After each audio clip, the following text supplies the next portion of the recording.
Hello, I'm Harry Stachini and you are listening to the Staff Room Podcast, the show where each week I share anonymous stories from teachers who are overworked, underpaid and close to a mental breakdown.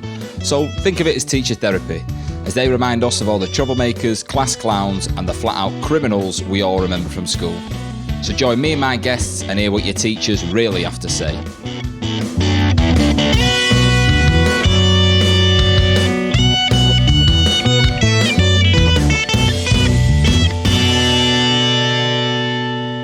Story that I got sent by a teacher for this is relating to sexual education. So cool. I don't know if there's any standouts from your school experience, but this is the first time I have ever heard anything like this. Trench coat, that's the standout for my sex education at school. I know, trench coat, when you hear trench coat, you traditionally think someone coming up to you in the middle of a field, like pulling it up and naked. No. This is what the teacher used. She used like a trench coat to explain what an erection was, and she'd put the trench coat on and pull her arm out of the trench coat to show what an erection was.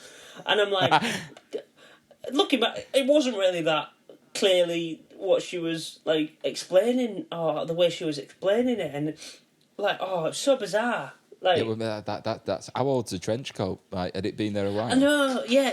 I do remember it being like an old, crusty trench coat that's probably. Oh, this coat's been teaching kids about knobs for 50 years. See, that's. I've never seen a trench coat come out in a sex ed lesson, but at the same time, this, as I say, this story I got sent was a first. I've not seen anything like this, so. Let's get cracking, right? Hello, the staff room. I have a Year 7 class, which is known as a nurture group. This essentially means that 100 years ago, these kids would have been labelled as daft and made to hang around with sheep and pigs on a local farm. I teach them science, and this event occurred after we just recently covered the topic, sexual reproduction.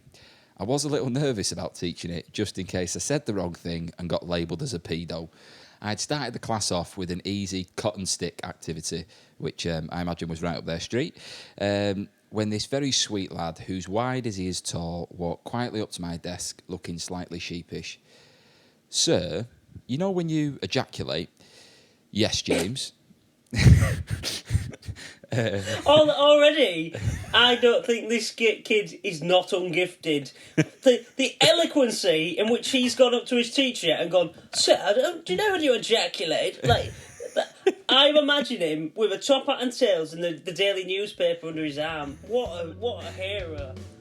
If you want to know how this one ends, hit the subscribe button because I've got loads of great episodes lined up. But if you're a teacher and you want to get involved, drop me an email at staffroompod@gmail.com, and who knows, it might even become an episode. But until then, look after yourselves and take it easy.